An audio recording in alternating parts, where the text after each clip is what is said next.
Hello, my Aloha tribe, and welcome to the Aloha Perspective, where you get a little bit of something and a whole lot of everything. Happy Tuesday. I had to think about that for a second. Happy Tuesday. Don't mind that mess behind me. Everything kind of fell back there. So now that I've drawn your attention to it. Anyways, I didn't know what to talk about today. Sorry. Santa Anas are rolling through and my ears are so itchy.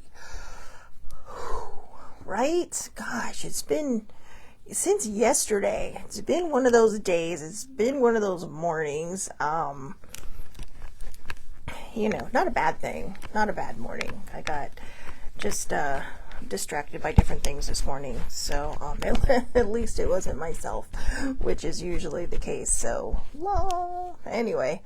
So yeah, there were... Sorry. Hi. Anyway, there were a few things I didn't really know what to talk about today. My brain was so squirrely yesterday. I mean, my focus was horrible. Absolutely horrible. Good morning, Muddy. And so I just kind of like, this morning I'm just kind of like, oh my God. Anyways, so there was one thing I was watching the other night, and this girl was talking about when you're trying to manifest and how trauma can kind of hold you back. And then I was thinking about all these powerful women out there that just had to kind of stand up to men.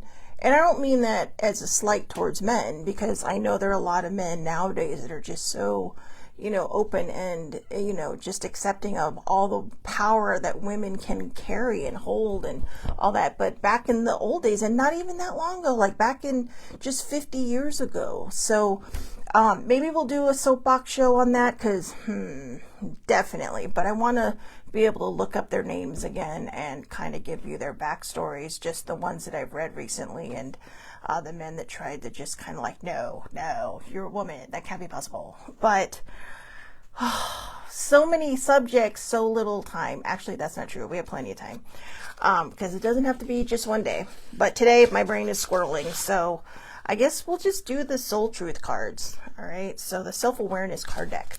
So let's see what we can get. Oh, my brain, you guys, my brain. My brain. There we go. Well, a couple of them came out, so we'll just... All right, I'm just gonna... Now. Ooh, that's a good one. Ooh, that's a good one too.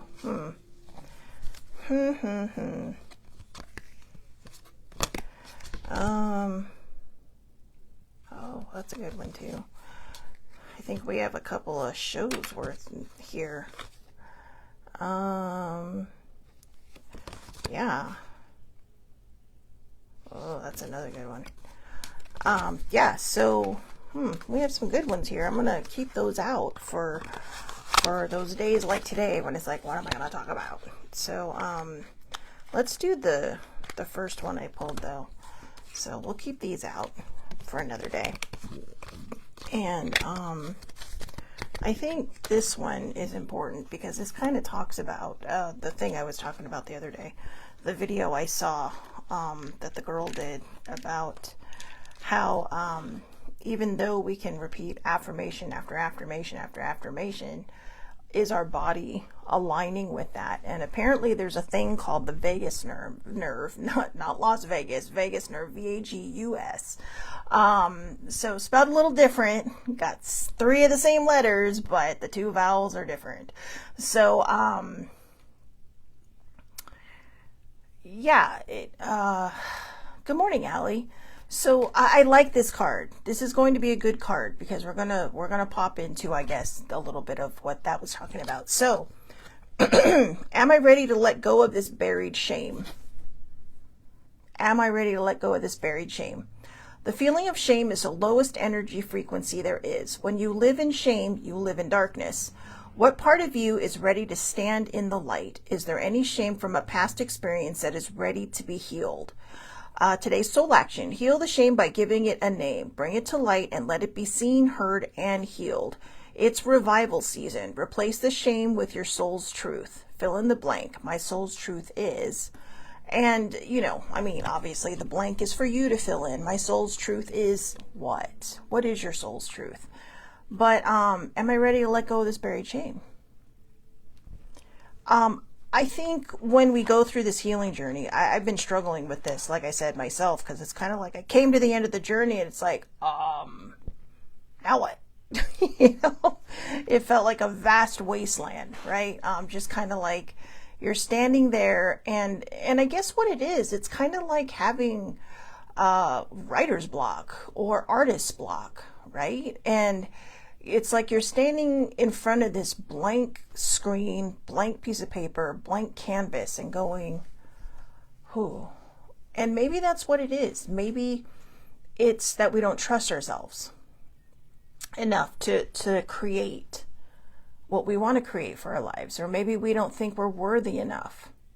Or maybe we don't think we're lovable enough. And a lot of that comes from that buried shame. A lot of that comes from that buried shame, because that buried shame, it can fester, it can grow.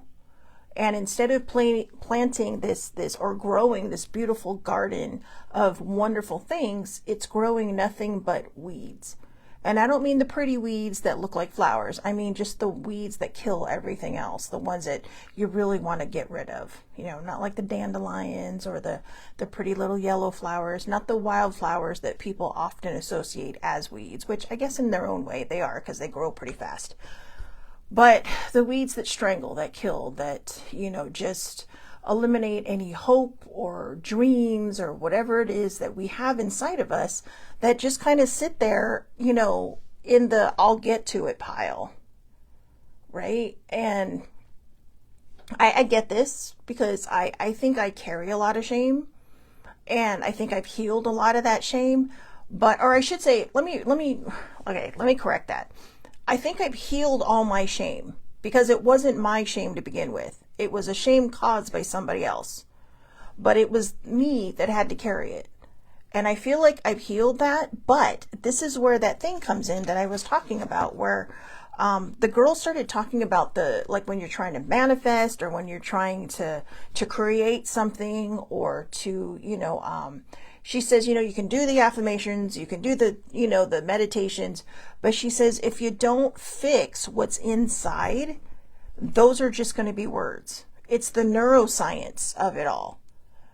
And I know you're like, science? How does science come into this? Well, because there's a lot of scientists who are starting to understand that, there is an energy, there is a frequency. And a lot of them didn't want to believe that because science doesn't seem to go together, right? With the words affirmations or the words meditation or the words manifestation. But it does. It does. And there are some people willing to step out of the box and understand this. But, when you take the science and you take the metaphysical science and you put them together, you're going to probably create something magical. But at first we have to get rid of the shame. And the shame is healing that parasympathetic nerve, that trauma nerve, that vagus nerve. And the vagus nerve is kind of the reset, right? And it's basically helping you rewire your body to match your brain. Your brain may not be in fight or flight mode anymore, but your body reacts to things like it does. Like it is, excuse me. And at first I didn't believe that when I was listening to it. I was kind of like, yeah, but then I started thinking back and I'm like, oh yeah. And then, a couple days ago, what was it, last week, I think, we talked about the romantic hermit, right? And how, I'm probably still single because, I'm just afraid of being out there and it's scary and it's just easier to complain about it than to do something about it, right? So we just kind of sit there and go, instead of doing something about it. And I think the shame that we might still carry, whether we realize it or not, is what causes us to, not feel worthy, to not feel lovable, to not feel like we deserve self-respect or even respect from others. It might make us feel like, we're going to people please the hell out of everything because that's how we feel like we're worthy. But that's not where worthiness comes from. it's great if you want to do nice things for people, but don't just do it so you feel better. And I mean, really, honestly, I don't think most people do. I think a lot of people just give and give and give, and they people please because they don't want to disappoint other people. I think a very small few are the ones who do it just because they want to get the accolades or they want, but I think for the most part, when we carry shame and we carry unworthiness, we do want to people please because we don't know how to make ourselves happy. So we want to see other people happy. So there's a lot of different angles you can come at. But when it comes to people pleasing, you have to be able to do things for yourself to bring yourself joy. Because it's like I said a long time ago in one of the other shows, when you do something good for somebody else to see their happiness, their joy, because it brings you happiness and joy, once that situation's gone, how are you feeling later? Are you still feeling happiness and joy because, oh, that was a great day and I'm so glad I made so and so happy and, wow, what a blah, blah, blah. Or are you going home saying, okay, well, that was short-lived. And then you're sad again because you're not giving. You're not, I don't want to say serving. You're not, oh God, I do this every time. You're not pouring from a full cup. You're pouring from an empty cup. And you should be pouring from a full cup. And a lot of times that shame, again, is what keeps us from having a full cup. Because it keeps us from feeling worthy. It keeps us from feeling lovable. And yeah, I'm going to keep repeating that because it needs to be ingrained in our minds that shame is, if you will, in my personal opinion and my perspective, the root of, our unworthiness, of our unlovableness. Because when we feel shame, we feel like we're not deserving of good things. We're feeling like, well, I did this or I did that. You know what? Even if you were the culprit, okay, let it go. You can't fix what's behind you. If you're constantly worrying about, what you've done. If you need to make an amends, make an amends. If you need to, do an about face and eat crow, eat crow. If you need to just sit there and bow to the situation and say, okay, I was wrong, then admit you're wrong. But don't carry it with you. If something happened to you, if somebody hurt you or damaged you in any way across the board, yes, it hurts. Yes, it's hard to get rid of, but allow yourself to heal it because that was not yours to hold on to. That was something somebody gave you, hurt you with, and then said, here, carry the baggage for the rest of your life. And we shouldn't have to carry the baggage of somebody else because they're an asshole. And because they didn't care, because they got gratification out of what they did by being an ass clown and hurt us in the meantime. We deserve to let go of that shame. We deserve to feel worthy. We deserve to feel loved. We deserve to feel all the wonderful things that we see other people feeling, other people enjoying, other people just soaking in, like it's some kind of manufactured sunshine. But because we hold on to shame, we don't allow ourselves to do that. And it's time to let go of that shame, whether it's something you caused or it's something that was handed to you, for you to carry. Let it go because it's not going to serve you. It's only going to tear you down. And in the long run, it can create some health problems. I truly believe that because you're stressing your body out. And when you're stressing your body out, who knows what can happen, right? I mean, you're not helping it. Some of the healthiest people in the world are the people that have the healthiest mindsets. And that doesn't mean they're not going to have other problems. But when I say the healthiest people, it's because, they're not constantly putting that stress on their body. Good morning, older sibling. Again, I'm sorry about my ears. There's just, we have Santa Ana's rolling through and everything is so dry right now. Oh, it's also why my nose is running because my sinuses. So anyway. So yeah, so again, am I ready to let go of this shame? I think it's time. And again, the feeling of shame is the lowest frequency there is. When you live in shame, you live in darkness. What part of you is ready to stand in the light?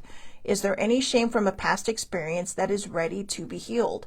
I know I bring up my trauma a lot, and I do apologize for that because I don't want it to be the anchor of what this show is, because it's not. This show is what happened along my healing journey, and then after I completed the healing journey. And it was hard for me to say I completed the healing journey for a while, because it's like it always felt like there was something that still needed to be healed.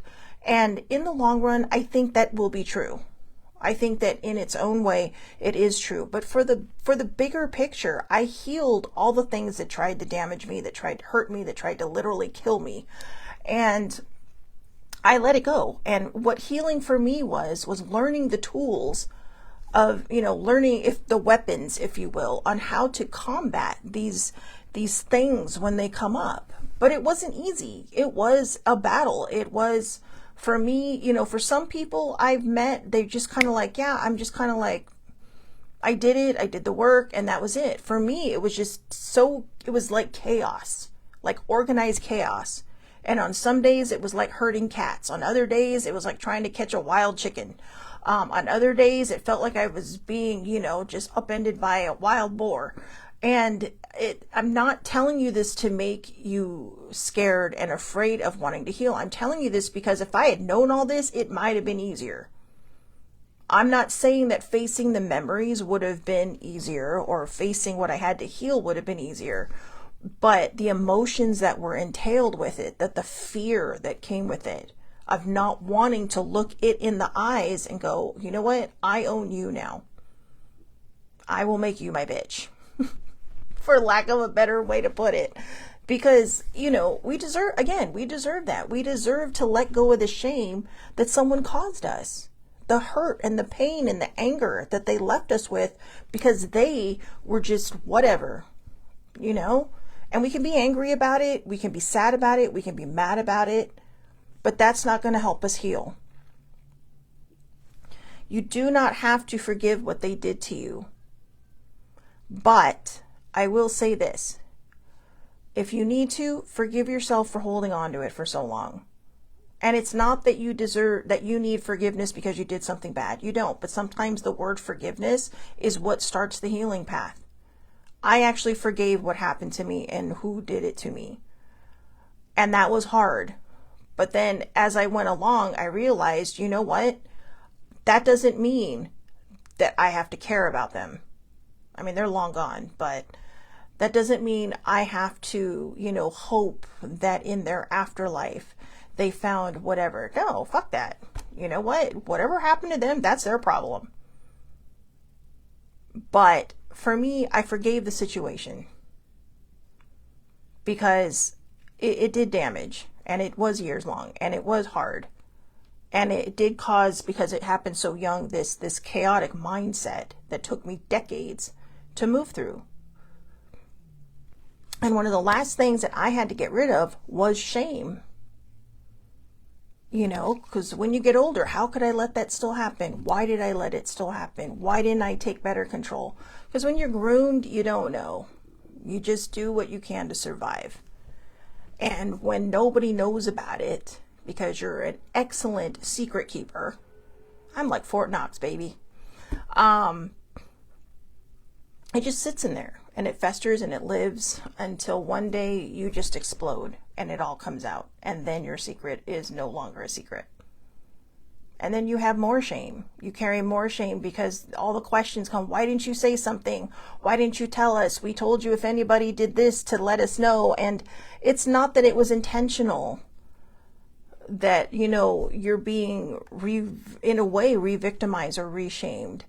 Because these people are trying to wrap their heads around what happened. Because, my parents did tell me, if anybody does this to you, let us know. But I was already being groomed by the time they had that talk with me. And I don't blame them.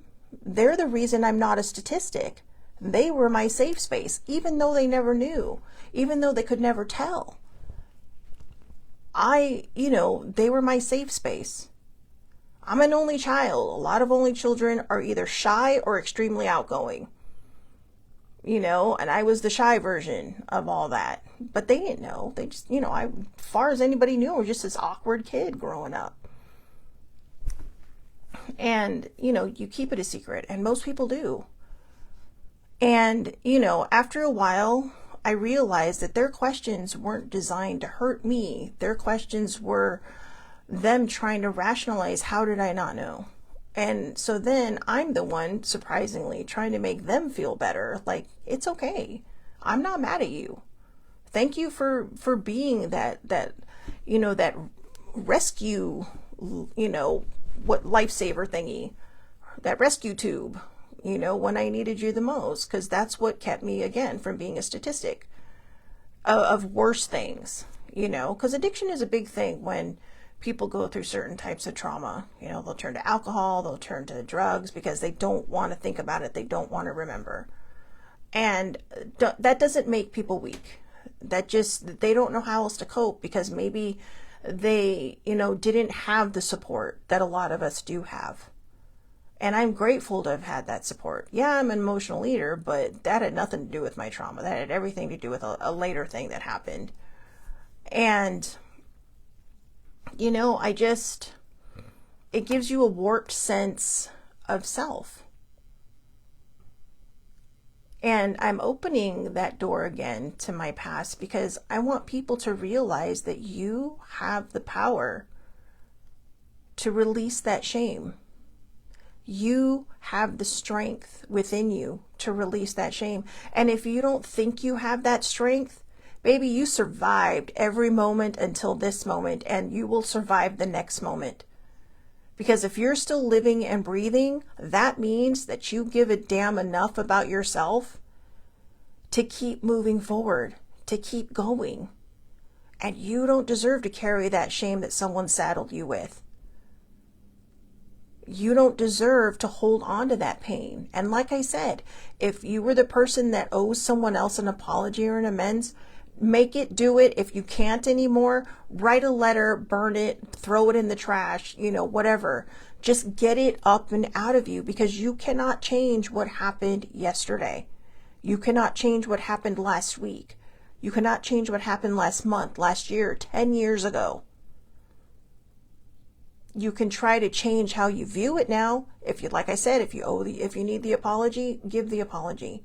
I've had to make plenty of apologies in my life because of being a hurt person hurting people. And a lot of people will say, well, that's just an excuse. It's not an excuse. It's pain. It's anger. It's all this stuff that you shove down because we're not supposed to talk about it, or we're just supposed to be stronger than it and get over it. And we don't learn how to heal it. Some people shut down, other people lash out. And neither is good. And somewhere in the middle, we're all lucky enough to find that person that gives us the grace, that gives us that grace, that gives us that space and that love that we need to heal the things that we need to heal. And I am happy to be that person for any one of you out there that needs that. Because I've been there and I understand that. And, I like I said, I've gone through my own healing journey, and it was tragically beautiful. I don't know how else to put it, or actually horrifically beautiful in its own way. And when I look back, I think, shit, I survived all that. And here I am now. Just sharing my story to help other people heal theirs. Because I think it's important, because that's what people did for me. I didn't just wake up one morning and decide I wanted to heal. I woke up one morning and decided I need to do this. And I see other people who have been in my situation and they're doing it. And they're talking about how hard it is. And they're talking about how scary it was. And they're talking about how they're still on this journey, but wow, it's starting to unfold pretty and beautiful. And even though you may reach the end of that journey and have this blank canvas in front of you, maybe it's the shame that we're holding that keeps the canvas blank. Because we're not noting that we're worthy. We're too busy feeling ashamed of everything that's still sitting within us. And I think it's important to let that go. Now, going back to what I was talking about earlier, that the girl was talking about the neuroscience of, meditation and manifesting and praying, any of these things, that sometimes when you just sit there and you don't heal these, the parasympathetic nerve inside of you, when you're still holding on to that trauma, even though mentally you've probably let it go, it's the reset the body needs. And that made perfect sense. So I think older siblings on, okay? And she's done a great job at healing all her stuff. But we still sit there and wonder, so why have you not gone into remission? Why did this come back? I mean, obviously her CRPS came back because she had, surgery, which is considered a trauma to the body. So, but we're, the other stuff, and I'm like, well, maybe you need to heal this, maybe you need to heal that. But when I talk to her, it's like, no, it's fine. And, and you can tell that it doesn't bother her. But that's just it. When I saw this video, it's like an 8-minute video. I'll see if I can find it in my watch list, and I'll post it into the comments on Facebook, okay? Because I think it's a very, very good watch. It's a short watch. She talks about the neuroscience and how it all works, because somehow, in some way, it's just like that book, right, that I was telling you about, The Body Keeps the Score. You can heal everything up here, but your body's still holding on to all the trauma, and we're not realizing it because nobody talks about it. And then you have a doctor that talks about it, writes a book about it, but no one's putting it together with trying to manifest or pray or create your desires or move forward after healing, because up until now, they have been two separate entities instead of mixing together the metaphysical science with the actual science. Well, I shouldn't say actual science, because they're both science in their own ways. But even my brain gets a little, snobby about it, right? But when you mix the metaphysical science with the science, like the neuroscience of everything, and you put them together, it can be a happy marriage of two things that, are not commonly put together. Because in order to make ourselves feel less heavy, we've got to heal the trauma that our body is holding on to. So even though your heart feels free, even though your brain feels free, the body is still keeping that score. That body is saying, trauma 1, Shelly 0. And I was just kind of like, when I first heard that, I was kind of like, wow, that's wild. And this was just the other night. And so since then, I was thinking about the fact that we talked about the Ha breathing a month or two ago, right? Doing the Ha breathing, 7 in, 7 hold, 7 out, 7 hold.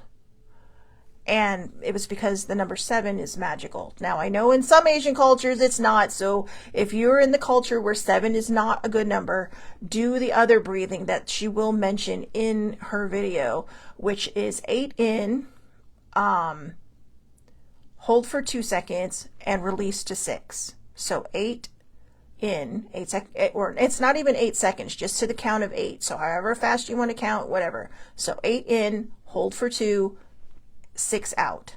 All right. And that helps settle your body.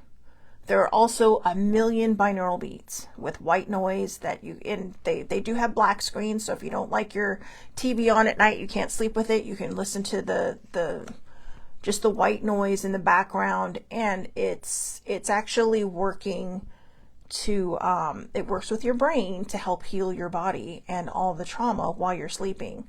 And so, I know a lot of people don't believe in that. I'm telling you, I'm not saying it works because I believe it works. I really didn't believe in it at first. And then I went to a special doctor who deals, not just with physical stuff, but who also has a secret metaphysical practice. I say secret because a lot of people are like, no. And this person taught me the binaural beats and how to, like, the tones. They taught me about the tones and the different frequencies that our bodies and our brains react to. And so think about it, right? If you hear like a loud, high-pitched noise, you're probably going to be like, oh my God, oh my God, oh my God. you know, and some people will be like, wow, that sounds great. For some people it soothes them, for other people it's like, no. But for me, it's the deep tones that help. And every frequency has a meaning. But again, you know, science doesn't always look at it as being helpful because they need something they can see, something tangible. But science, excuse me, science isn't always tangible. Science is asking the question and finding the answer, right? That's what science is. And so even though this science is a little bit out of the box for some scientists, it is still science. And somebody asked the question and they got the answer and they shared it.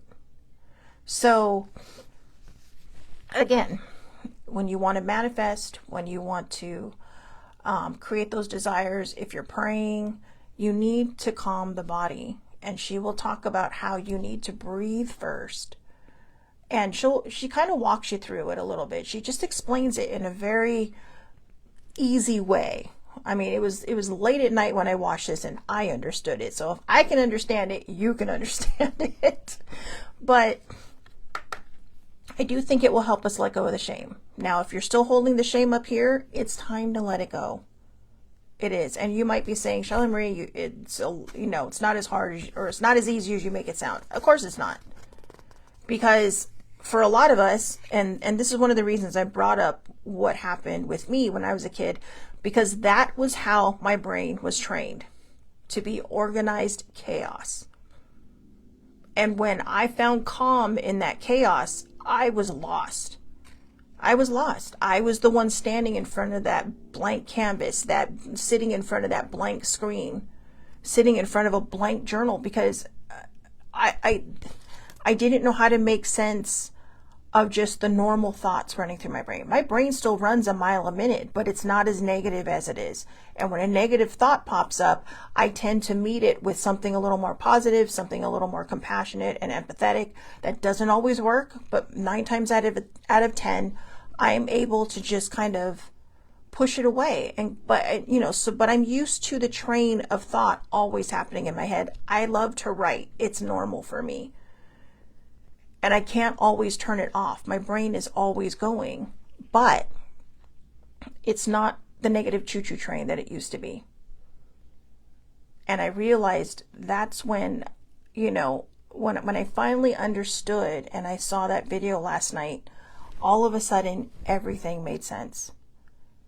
The blank canvas didn't look blank anymore. It just looked like, hey, I'm capable of anything now.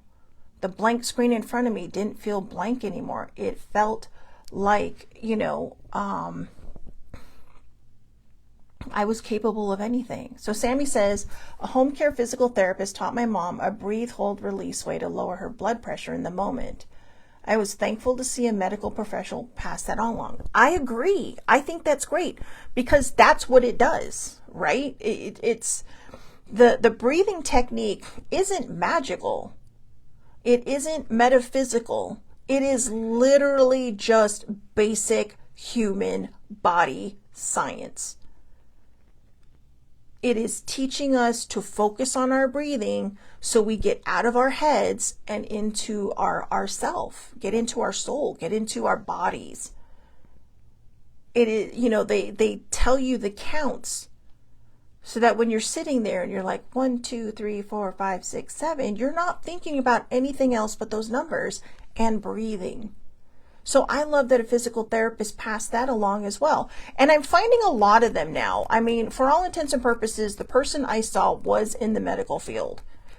And some people would call what they do a pseudoscience anyways, but it was great. I mean, this person literally really put me on the right track. And I don't want to say anything about who it is because this person's pretty freaking magical. All right, because they believe in what they do and they help us believe in what we do, and they heal a lot of things. They've been able to heal a lot of things because the body is a magical place. The body will do what you tell it to. And we may not believe that because we don't understand the science of it, but the body will believe what you tell it to. And that doesn't mean that you're going to be a vampire and you're going to live forever, but it means that for as long as you can live, or as long as you live, you have a good chance at keeping yourself healthy. But first, we have to heal the trauma of the body, right? So even though, like I said, even though we've healed the trauma of the mind, we have to heal the trauma of the body, because the body, again, like the book says, the body keeps the score. And I love that back in the 70s, someone put that together. And I don't know why it's taken 50 years for a lot of us to hear about it. My therapist was the one that recommended it to me, and I was just like, what? I've never even heard of this book. And then all of a sudden, there's like 3 other people in my life that are like, oh yeah, I just read that.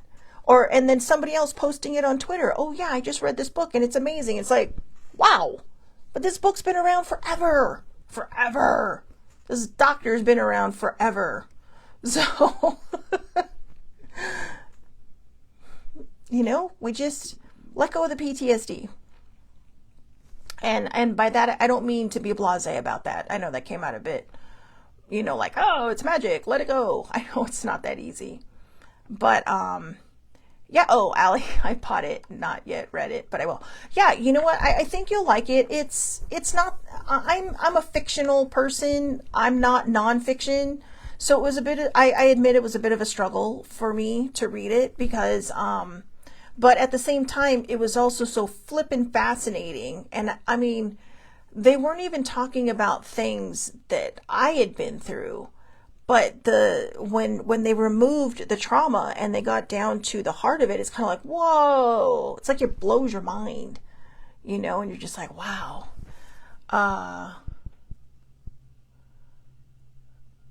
Oh, she's proofreading a book right now. Good for you. Good for you. You know what? I love that. I love that. Look, we got all kinds of proofreaders on here. I'm making a mental note. Sammy's been my proofreader of the one thing I wrote, and then I lost it because Lola freaked out, and now Peaches freaked out. So I gotta find it yet again. But anyway, I think I've said everything I can say on this. But I think we need to let go of our shame. So again, here's the soul action. Heal the shame by giving it a name. Bring it to the light and let it be seen, heard, and healed. It's revival season. Replace the shame with your soul's truth. Fill in the blank. My soul's truth is. Now, I'll put this soul action also into the comments, okay, on Facebook. And I'll try to remember to do it on YouTube as well. But I do just let go of the shame. All right. No matter how you have to get on that road, let go of the shame. And I promise you, since I've let go of my shame, I'm going to do my best to start working on the worthiness, because that is still a struggle for me. And I think that struggle is because I don't think I realized I let go of that shame until we started talking about it on this show. And it's a struggle because, again, like I said, no matter how long the trauma lasted, whether it was one moment or a while, shame is shame. And shame is going to make us feel like we're not worthy. Shame is going to make us feel like we don't deserve beautiful things or a beautiful life. And you do. You do. And I am in your corner. I will fight for you. I will do whatever it is you need me to do to help you through this journey. Okay? But I cannot take the journey for you. You have to do that yourself. And I believe in every single one of you. Like I said, it may sound scary, and I wasn't trying to scare anyone off from that. I was letting you know to expect things. And who knows, you may not face any of these things that I faced, because you'll be ready for them. You'll be equipped. You'll say, hey, you know what? I did survive every moment up until now. I did survive every bit of this. Oh, Allie, why do I feel like you're talking directly to me? I don't know, but you know what? When I read some of these things, I felt seen for the first time. And maybe that's what your body's telling you, is that, somebody sees you. I see you, my friend. I do. And I love you to bits. And I know that you can do this. I do. And anybody out there like Allie or me or anyone I know or anybody on this, even grieving can, you know, bring us shame, because maybe when people that we love die, all of a sudden this new shame finds us, like, oh, I should have visited more, or I should have done this more, maybe I should have called more, maybe I should have reached out more, maybe I should have texted more. And you're carrying a shame that does not belong to you. Let it go. You can't change it. You can't call more, you can't text more, they're gone. And I don't mean that to sound cold, but that happened to me. And what you do is, with the people left in your life, you don't make the same mistake. You know, for the people that you love, the people that you care about, reach out more. Talk more. Even if you just drop a line. You know, even if you just say hi. Just say, hey, just wanted to see how you were doing. You know, I mean, personally, I'm more of a texter than a phone talker. Phone talking is not my favorite thing. It should be, but it's not. But it depends, because once I'm on the phone, it's like, yeah, you know, but sometimes you're just like, oh, I don't want to talk on the phone right now, because you never know how long it's going to last. But that's up to you. If you want to say, you know, I've learned now that if I'm not in a mood to talk after a certain while, when I realize I'm fading and not listening anymore, it's like, you know what? I need to go, because my brain is just going in 5 different directions and I'm totally not paying attention to what you're saying. Sometimes that's what we got to do. All right. Remember, self-care is not selfish. So, again, I'll put these all in the comments. I'll find that video. I will put that in the comments as well. Take care of yourselves. And, you know, like I said, if you need to start that journey, start it. If you know, are done with the journey, let go of the shame, embrace the worthiness, because you are worthy. You are worthy. And I will do my best to do the same. Okay. Because I realized, when I saw that video, that my body was holding on to a lot of trauma. And I realized that because I realized that when I was watching her video, my fists were clenched, and I'm like, whoa, if my body wasn't telling me right there, pay attention, I don't know what it was. But my brain was like, but I feel great. But my body was like, And that can hold a lot of our trauma. You know, it can hold weight, or it can drop weight. You'd be like, why can't I keep on weight? You know, or it'll make you eat, or it'll make you not eat. So these are the things, right, that we just don't think about. Oh, I'm sad, so I'm not going to eat. I'm not hungry. Or, oh, I'm sad, so I'm going to emotionally eat. And we don't think about these things. But it's our body's reaction, even though we think we're in control. So, fascinating video. Anyways, I hope everybody has a wonderful, wonderful day. I'll see you back here tomorrow, 8:30 a.m. Pacific time, Facebook Live. All lives are public. Under Shelly Marie Lucas. You can find me across the social media board. I do upload these videos all over the place, first and foremost to YouTube, which is usually also the other place where I will leave links or comments that I've mentioned that I do leave on Facebook, because all the videos that I post will lead back to YouTube. So anyways, and if you want, like and subscribe over there, I'd appreciate it. But anyways, have a great day, everybody. Thank you again so much for watching. And Allie, you've got this, girl. Okay, have a great day.